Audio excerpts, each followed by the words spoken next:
Coming up today on the Locked On Hornets podcast, I give you my takeaways from the Charles Lee head coaches luncheon, talking about the center position. He loves Colin Sexton, loves to remind us about that. And can Brandon Miller become a leader? Can you manufacture a leader in Brandon Miller? That's all today. LOL.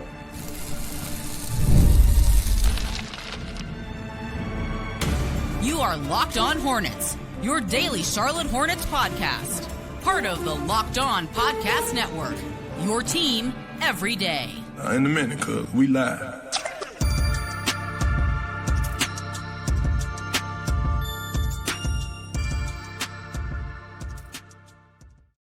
It's Locked On Hornets, part of the Locked On Podcast Network. It's your team every day. Thanks for making us your first listen. We're free and available anywhere you get your podcast, and that includes YouTube. Today's episode is brought to you by FanDuel. Right now, new customers can bet just $5, and if your bet wins, you'll get $300 in bonus bets to use across the app. That's nice. Download the app today. Again, FanDuel.com, or just download the FanDuel app. I'm Walker Mail. If you don't know me, well, where in the hell you been all your life? Like, I've been here, baby. YouTube, Locked On Hornets. Come check us out. Be hopefully our 10,000th subscriber. Fingers crossed. I'm Walker Mail. You can listen to me elsewhere on WFNZ every weekday from 12 to 3 p.m. Sports Radio 92.7 FM. I'm on Wes and Walker every weekday in the middays. And Doug Branson, my normal co-host, he is actually out today, as you can see, but he is the curator of Every Hornets Boxscore.com. And he also is a producer on the new show, Yahoo Sports Daily. Go check that out too. Jason Fitz, Caroline Fenton do a great job hosting that show. Doug does a great job hosting shows when he goes solo. He did go solo in the previous episode. We made a deal. I said, you go solo Thursday, I'll go solo Friday, and then we'll come back together next week. He held up his end of the deal. I did not. So now I'm recording on the weekend. It's what you do when you procrastinate. And I wasn't procrastinating. I had some stuff going on in the last 36 hours. Everything's fine. I'm just very busy. And so I do feel bad for dropping the ball, over-promising, under-delivering. Stop me if you've heard that before with this podcast. But usually I try to blame Doug for that. I can't do that. I'm the accountable one here. So I will take accountability. I apologize for not releasing a pod hosted by me solo on Friday, but instead you're getting a weekend pod. We're partying. Like this is not a beer that I'm drinking, but you know, it's nice, like sparkling protein, 30 grams protein. That's kind of nice.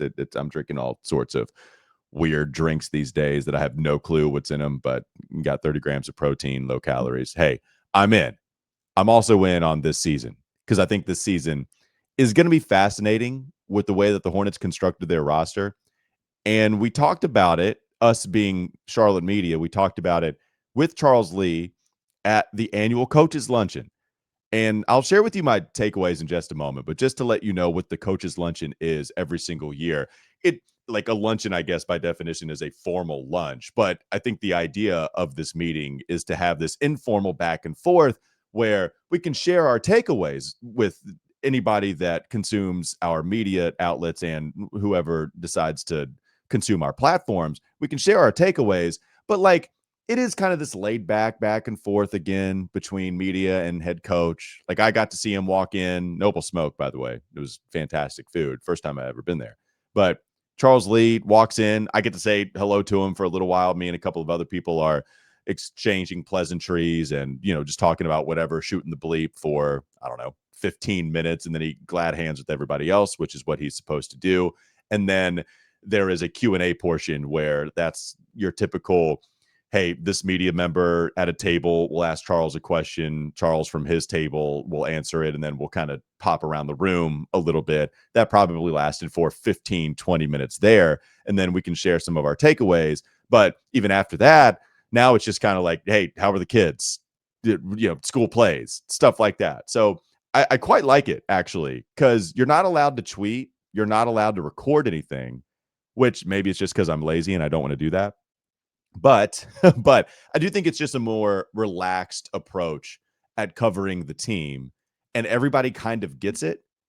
I'm not going to betray the trust of the team on anything that's kind of off the record and kind of isn't. And there isn't anything crazy secretive that's being shared there. It's just a really cool back and forth is the best way I can put it. So if you were wondering, what is a coach's luncheon compared to what a normal press conference is. Why aren't they just hosting a press conference? Well, because that's all formal and buttoned up, man. Let's just relax, everybody chill, and let's talk some ball.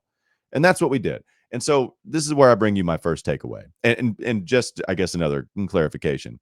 When I give you these takeaways, it's really also some of the takeaways that I have because of not only what Charles Lee is saying, but also what I hear from other people that I talk to at the luncheon, like not any owner or any member of the coaching staff, but just like different media members and some of the feel that they get, just talking with other people in the know and people that I trust. So with that being said, that's how I define my takeaways. No sources say or anything like that. Number one, I don't think Moussa Diabate is going to start at center, but I still think he's going to get more minutes than every other center on the roster as currently constructed.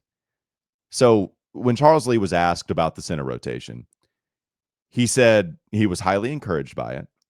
He discussed what each guy could do, but when he got to Moussa, which I believe he got to Moussa second, I think he talked about Mason first, then he got to Moussa second. He described Moussa as a change of pace kind of guy, more so playing a change-up role. The change-up role stuck with me because I don't think that's how you would describe your starting center. If he was going to start, perhaps I would expect a little more selling from Charles Lee. Like, hey, man, Moussa's off. And we've gotten that before, to be clear. But here in this setting, he described him as a change of pace kind of guy. And I would think you'd get more selling on, man, we love him. He can do so many different things for us. I think he can really take a step this year.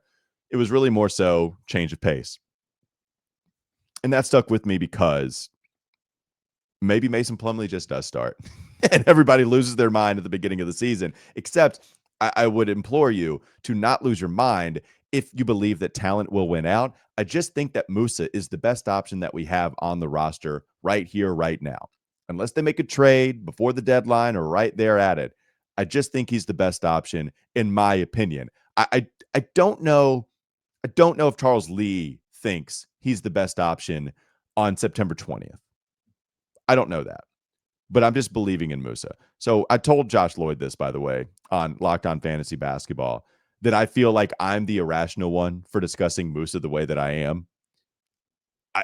I guess because I just don't really know anybody else that's higher on him than me right now. And I have guys that I attach myself to. You know him well. Malik Monk. Oh, my God. Doug just cringed somewhere, wherever, because his Malik Monk senses are tingling. And I attach myself to PJ Washington. Everybody knows that also. I just feel like there's maybe a bigger gap in a player that everyone else seems to like, but I have seemingly more belief in him being a legit regular season starting center for a team, or this team. Let's be specific. This team than maybe other people do. And that seems to be the disconnect. Yet every single time I feel like I'm going overboard or I think I'm taking crazy pills. I'm rocking back.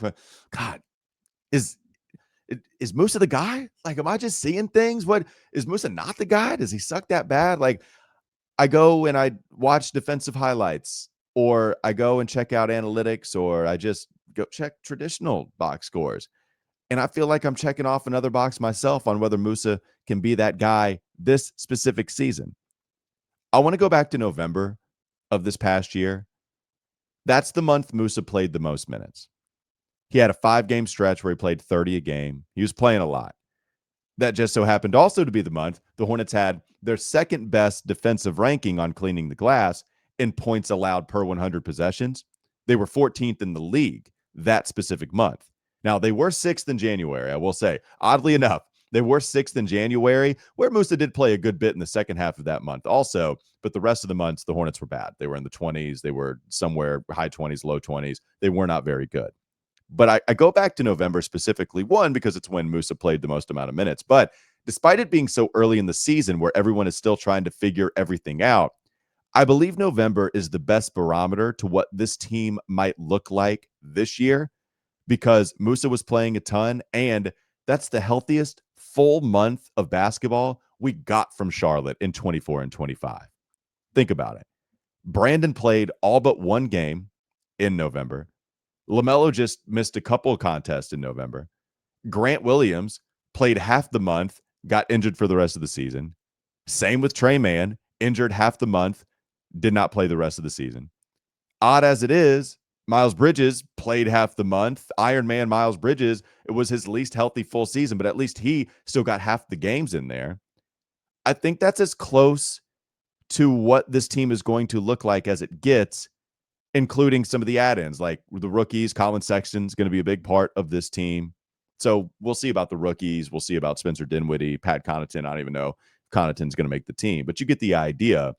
It's certainly closer than what you're going to get in January with Mark Williams playing, or even if Marcus Garrett just got signed. Congratulations to Marcus Garrett, by the way, who just got signed by the Hornets. They went Keontae Johnson, then they released him in exchange for Brandon Slater, and then they released or waived Brandon Slater in exchange for Marcus Garrett. So anyways, just to update everybody on the very, very, very back end of the pretty much non-roster. None of those guys are going to be on the team, in my opinion. But yeah, November is close.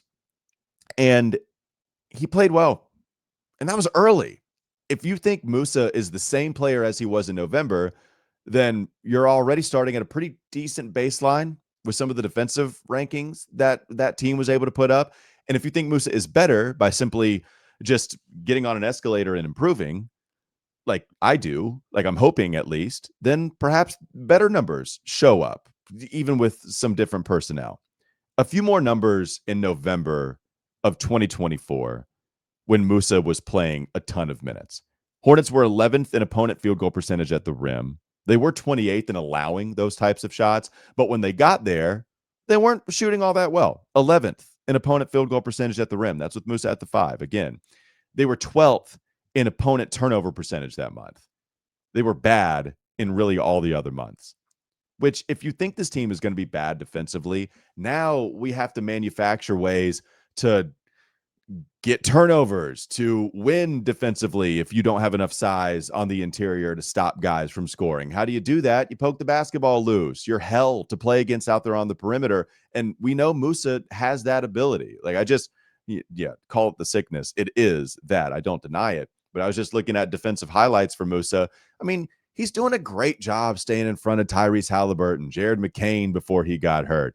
There was a time where he ate up Cade Cunningham's lunch when he tried to get in the paint against Musa, and he took him off the dribble. Musa just, no, I'm sorry. You won't be going anywhere, sir. I'm just going to keep you right in front, and I'm going to force up an air ball. I just value that player. And so when I talk about I don't think Musa's going to start, but I think he's going to end up earning more minutes than everybody else, it's because I believe in the best players and the talent winning out. And I think Musa is the best player at that spot right now. Even if Charles Lee discusses Ryan Kalkbrenner as possibly being Splash Mountain Jr., which he talked about the Brook Lopez comparison again. I watched Ryan Kalkbrenner not be ready in Summer League as much as I would like him to. And I like the pick. You guys know I was a huge fan of Kalkbrenner during the pre-draft process. What I watched in Summer League is Kalkbrenner get pushed around a little bit, be very slow, not very mobile, and I saw his size manipulated by smaller Summer League guards that were then able to score pretty easily as soon as they threw out a ball fake. I think Ryan even trying to set up for a charge on a much smaller player, like, man, you just got to absorb that dude and block his freaking shot, right? Like, and he'll learn that. But I don't think he's ready unless you improved dramatically, which I guess is possible in the last few months. I do think Moose is ready. Every time he's on the floor, the Hornets were better with him out there than they were with him on the bench. You could say, well, that's because Mark Williams was so terrible defensively. Yeah, there were some really bad stretches for a guy that I have faith in. Healthy Mark Williams, to me, is still a good player. There's no denying that they were terrible defensively in the post with Anthony Davis, Daniel Gafford, Vucevic, all going for 30 pieces on 75% shooting. Like, Moose is not allowing that, at least. So if you also want to run more, which Charles Lee discussed, you want to get up and down the floor, who's the best runner at the 5? It's not Kalkbrenner. It's not Mason Plumlee, although he can. I don't want to completely strip him of that ability. It's Musa. So when LaMelo is out in the open court looking for Brandon on one side, Miles on the other, let's say they miss a contested layup, maybe Musa just comes in and gobbles up another offensive rebound because, I don't know, he's only statistically the best offensive rebounder in the league, or certainly among them, man. Like top 5. The numbers are absolutely ridiculous with what he does on the offensive glass. I believe in figuring it out with Musa. I don't know if Charles Lee views him as the best center on the roster as of September 20th. Like I don't know. Maybe the lack of size thing, that's what people will continue to point to, but he's 6'9.25" without shoes. That's what he was measured at in the combine. He's over 6'10" with shoes. Again, another combine measurement. The block percentage is decent. The accuracy numbers at the rim with him there at the 5, they're actually pretty good. Well, again, Hornets were 11th in November. I don't know if that plays out for the rest of the season or for a whole year, but like I would be comfortable playing him 25 minutes. I really would. And I feel like Moussa Diabate is going to end the season with a lot more respect, even from people who love him. I think they're going to view him as a winning player on a team that can make some noise a lot more so at the end of the year than they do right now. But that's my takeaway as I see it with Musa and the center rotation as it currently stands. Okay, coming up next on the Locked On Hornets podcast, we'll give you more takeaways. Next takeaway surrounds Colin Sexton. Charles Lee, he gets giddy talking about Colin Sexton. We'll get to that in just a moment. Coming up next, LOH. This episode is brought to you by Open Phone. Let me get the Open Phone overlay here. Yes, please. I don't want to do you dirty. On YouTube, Open Phone. If you're running a business, you know that every missed call is money left on the table. Think about the last time you had an urgent need, maybe for a plumber or a service or some kind of provider. If the first person didn't answer, did you wait? Probably didn't wait. You probably moved on. And that's why you need Open Phone. Open Phone is the #1 business phone system built to streamline and scale your customer communications, all from an app on your phone or computer. Open Phone lets me manage business calls and text from a single app. The shared inbox feature is a game changer. Your team can jump into any conversation instantly without missing a beat. And their AI agent handles after-hours calls, answers common questions, and captures leads so you never miss a customer. Open Phone is offering our listeners 20% off of your first 6 months at openphone.com/LockedOnNBA. That's openphone.com/LockedOnNBA. And if you have existing numbers with another service, Open Phone will port them over at no extra charge. Open Phone, no missed calls, no missed customers. Excuse me. God, dismount. Just destroyed it. More Locked On Hornets ahead. I was close, man. I was so close. Let's get to the second takeaway. The first one is about the center rotation and how interesting that is. My second takeaway is the way that Charles Lee speaks about Colin Sexton. So I think it was Shannon Spake, who is great. Go check out her podcast too, by the way. It's awesome. I think Spake for Yourself is what it's called. So go check out her podcast. And she asked Charles Lee about a specific player that might be showing up a lot more in impressive ways in practice than maybe some of the other players.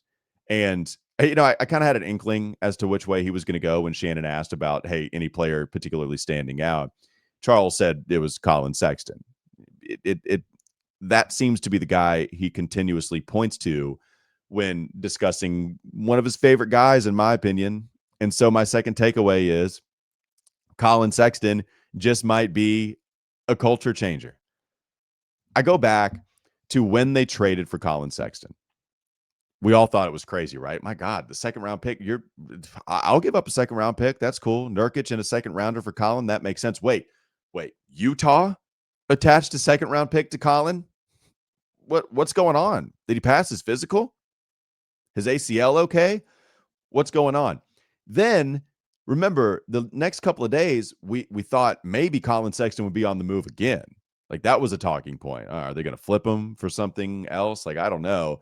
And then they signed the rookies to those deals, not two-way deals, but actual legitimate NBA contracts. And I don't mean to say two-ways aren't, but you get the idea. Colin was there along with LaMelo, along with some of these other guys. Like they were embracing Colin as a player they intend to, really go to war with. And I think he's going to be a culture changer around here. Charles Lee first talks about his competitive nature. He said the same thing to me when I interviewed him like a month and a half ago. Like everything Colin does is really competitive, no matter what it is. Charles Lee smiles about him every time he talks about Sexton. And he also specifically mentioned Colin Sexton's budding relationship with LaMelo and also challenging him at the point of attack. Like those two guys going at it in practice in a very, very good way. And they seem to be becoming friends, according to Charles Lee. Makes sense to me, too. And going back in the time machine again, all the way back to Summer League, not only did we see Liam McNeely performing and some of those rookies, but on the sideline, you saw the Hornets vets hanging out. And among those Hornets vets, it was Colin Sexton hanging out with some of those guys. Seems to be ingratiating himself pretty well with everybody on the roster. And so it's not a surprise to me at all that the star player in LaMelo and Colin are becoming pretty close. Really cool. They're really focused on bringing in competition. We've seen that time and time again. And I do also wonder when they made that trade, I don't know who called who. I don't know if Jeff Peterson really liked him. I don't know. We'll get to the Charles Lee part of this in a minute, but I'm not sure Charlotte called Utah looking for Colin Sexton. I'm not sure Utah was shopping Colin, even though that would make sense because the only way to make this trade make sense, in my opinion, is to give the young guys in Utah just more responsibility and to allow them more opportunities to handle the basketball. Colin is going to soak up some of that offense. And yeah, like even so, I don't think Utah should have done it. But maybe Utah is the one that made the call, and the Hornets were like, yeah, we'll give you an exact contract. It's the exact same. And attach a second round pick and you're good. So be it. It's still wild. But Colin coming over here, regardless of how it happened, I don't think Charles was ever interested in flipping him. I think if Charles Lee was the guy that was all the way in charge on being the shot caller personnel wise, then he was excited to have Colin Sexton on the roster and he wasn't willing to deal him anywhere else. And now the question becomes, what happens at the end of this season? Does Charles love him so much? Does everything work out so well here in Charlotte that, yeah, Sexton can go test the market, but is Charles Lee just poking Jeff Peterson? Hey, what kind of offer do you have for Colin? Hey, Jeff, you want to bring Colin back? Whew, buddy, young bull. Am I right? Played like it. I think if we're talking about coaches' pets, if you will, which is a derogatory term, but you also get the idea here too. I think Colin is that guy for Charles Lee, which maybe goes to answering the question of who starts at 2 alongside LaMelo. If Brandon's going to play the 3, it looks like it might be Colin, which, by the way, reminds me, Charles Lee did talk about Josh Green and Grant Williams and their injury statuses. Doesn't look like any of them are going to be back too soon.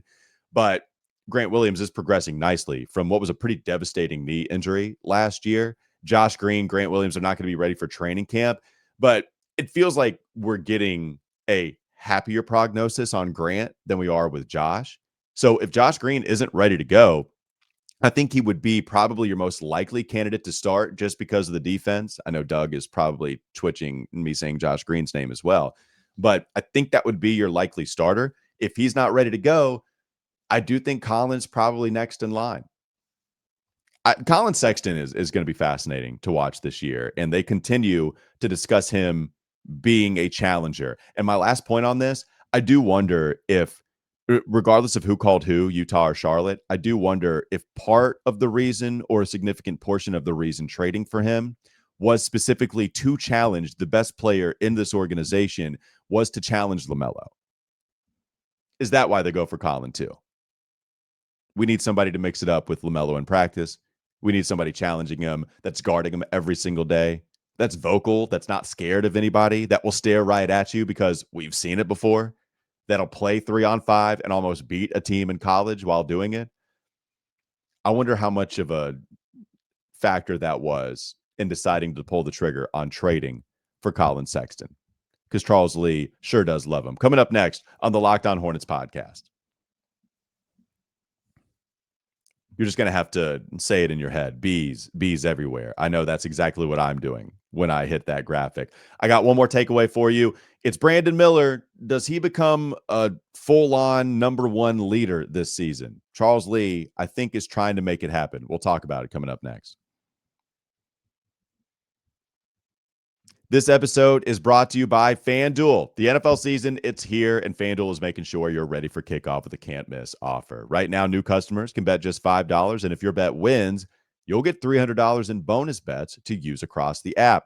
I love using FanDuel. It fits however I like to bet, player props, building a same-game parlay, or even jumping in live as the action unfolds. It makes every game more exciting, whether you're watching your team or just keeping an eye on your fantasy lineup. That's probably more my speed. It's quick, it's easy, it's the best way to add a little more energy to your Sundays. So are you ready to play? Download the FanDuel app now by visiting FanDuel.com to get started. That's FanDuel.com to place your first $5 bet. More Locked On Hornets ahead. Moussa Diabate, number 1 takeaway. Colin Sexton, number 2. Brandon Miller, number 3. So I think it was Jeremy Grandison. I think that's right. Shout out to Jeremy. I think he asked Charles about Brandon Miller and the maturation process and or maybe even a specific player that could be taking a big leap this year. And Charles said he goes back to Brandon. And one of the things he talked about with Brandon was trying to groom him into this leadership role. And one of the ways that they were doing that was assigning him to be a mentor for specific players. And Nick Smith Jr. was I don't want to say assignment. Charles Lee had Brandon Miller and Nick Smith Jr. watching film together, and Charles Lee challenged Brandon Miller to point out issues and strengths with what Nick Smith was doing in some of the clips that they might watch with one another in order to get him used to calling guys out or just providing constructive criticism. And, you know, what's interesting, I think, one, you choose Brandon Miller to be that leader because he's one of your best players on the team. If LaMelo hasn't shown that specific quality, which I don't care about as much, but if LaMelo hasn't shown that specific quality as we're heading into year 6, then it might just not be there. And so, okay, LaMelo, do you, man. Do it. Go hoop. Be a great basketball player. Stay healthy, but just go hoop if that's what you want to do. All of that's great. Brandon, if they're looking for somebody a little more vocal, that also is a 20-point per game scorer that you picture here for a very long time, he checks all those boxes off. But he also checks the box off of like being willing to be a leader. I think it was one of our favorite qualities about Brandon after his rookie season. People fell in love with him barking at PJ Washington for not getting back on defense in transition. It was a huge talking point for 24 hours. Brandon was even asked about it a couple times. And I think you go back to Detroit, his rookie season, when he got in a dust up with beef stew. My God. It takes about 4 Brandon Millers to make 1 beef stew. And yet Brandon, he was here for the smoke. And there wasn't really many other Hornets that got in beef stew's face. I think it was PJ, to be honest. It was PJ Washington and it was Brandon Miller. And those were the guys that were like straight up here for it. And I think he's here. I think he's ready to be that even at such a young age. He didn't see the floor a whole lot last year because of injuries. That's crazy unfortunate. But I do think he can make a big leap, not only as a leader, but even just as an overall player. And Sam Vecini said the same thing on his podcast, Game Theory on The Athletic. Here's Sam Vecini discussing how much he likes the third-year product from Alabama. Charlotte fans are going to be like disappointed to hear like where I'm at on it. Like, again, I think Brandon Miller is going, this leap is going to happen at some point. It really is just like get stronger. As soon as he puts on that weight and like builds up that physicality, that's when it'll happen. It's just like, I don't know if it's going to be this year or next year or whatever, but it's going to happen. I think like I'm still really high on Brandon Miller as a player long-term. I just didn't love what I saw last year. Brandon's a fascinating pick. I just don't know what to do with the Charlotte roster as well. It was like another kind of reason why I was like, maybe it's this year, maybe it's next year. I don't know. But if Brandon Miller is stronger, like he might be an all-star this year. Like I think that's a real potential outcome. Yeah, I don't think that's putting it too simply. I think if he does become stronger, then that cleans up a decent amount of his game. Like, again, I think he's a pretty good finisher at the rim right now. Like, that's probably strong. I think he's fine. The stats say that he's okay. I think he could be better. I think he could be a decent amount better. It's really just the frequency. He doesn't get there a whole lot, and that's the issue. It's kind of similar to what we've been talking about with LaMelo for a while. But if you're that big and you're that much of a vertical athlete, I would love for you to get there and take advantage of some of that. And so maybe a better term instead of just becoming stronger is becoming functionally stronger, which is what Sam means. But if you do that, I think there's a lot of your game that's cleaned up. I would like you to shoot better from distance too. I mean, the volume was crazy, but you'd like the percentage to go up a little bit. I think it will. The overall field goal percentage, you can't be that gifted and the second best player on the team and shoot barely over 40%. That's not going to happen. He's going to shoot better than that. That's where the small sample size hurts him. It was just the thing about Brandon. It was just enough of a sample size last year to where I think we could take some stuff away, but not a ton.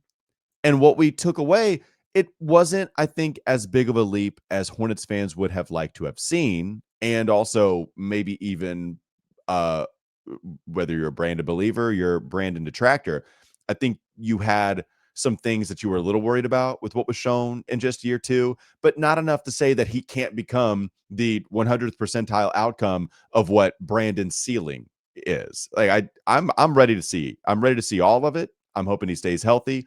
And it's really interesting to see that this coaching staff and Charles Lee specifically looks to him as a leader, and they're trying to do everything they can to create even more of a vocal leader by assigning him some guys to maybe criticize while watching film with one another. Really cool stuff from the luncheon. Excellent that the Hornets do this every single year. Really cool setup. Really enjoyed my time over at Noble Smoke with Charles Lee and company earlier this week. That'll do it for Locked On Hornets. Thanks for making us your first listen. We're free and available anywhere you get your podcast, and that does include YouTube. Go check Doug out on his Substack, everyhornetsboxscore.com. Make sure you check out Yahoo Sports Daily as well with Jason Fitz and Caroline Fenton. Doug is behind the scenes somewhere, behind the cameras, producing it all. And I'm Walker Mail. Listen to me, WFNZ, every single weekday from 12 to 3 p.m. on Wes and Walker, 92.7 FM. Have a great rest of your day. Have a great weekend. We'll be back with you next week.